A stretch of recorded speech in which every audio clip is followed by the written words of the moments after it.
So we all think we know the story of Vincent van Gogh, right? The tortured artist, the madness, the whole ear thing. But what if the person who knew him best, his own brother, Theo, saw someone completely different? Let's take a look at this legendary artist through a new, much more personal lens. Everything starts right here with this one incredibly powerful line.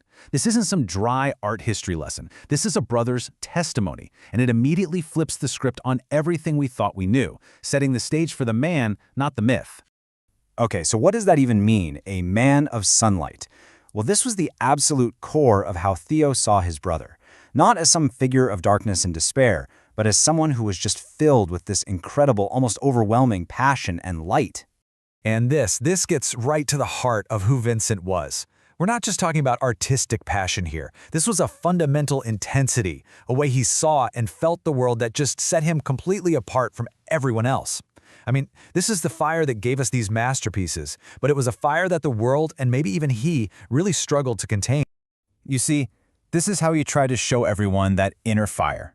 For Vincent, color was so much more than a tool. It was his emotional alphabet. He didn't just paint a yellow house, he painted the feeling of hope itself. He didn't just paint a blue sky, he painted the weight of sorrow.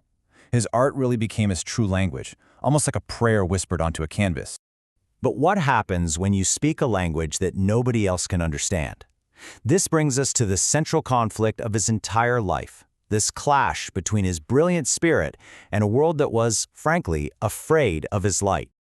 Paris. Paris was supposed to be it for him, a city of artists where he could finally belong. But the reality? It was a whole lot different. His vision was so radical, his passion was so raw, that even the other artists were kind of intimidated. You know, they were dreamers, sure, but his dreams were burning on a whole other level, and it scared them.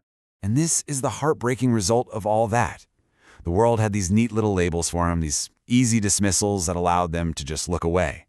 They saw the struggle, yeah, they saw the strangeness, but they completely, totally missed the genius that was causing it all.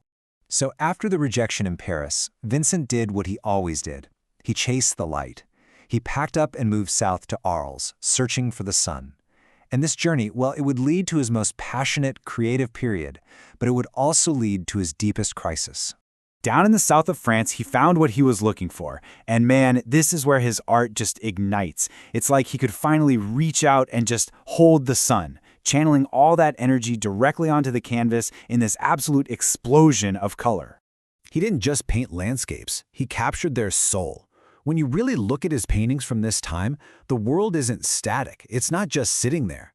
The wheat fields are alive, they're swirling with energy. They were literally dancing for him. And he saw divinity in the most ordinary things.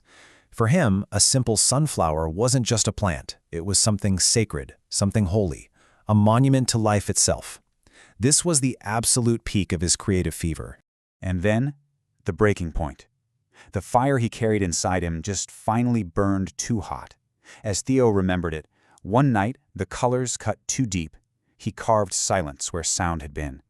This was the moment that overwhelming intensity turned tragically, horribly inward.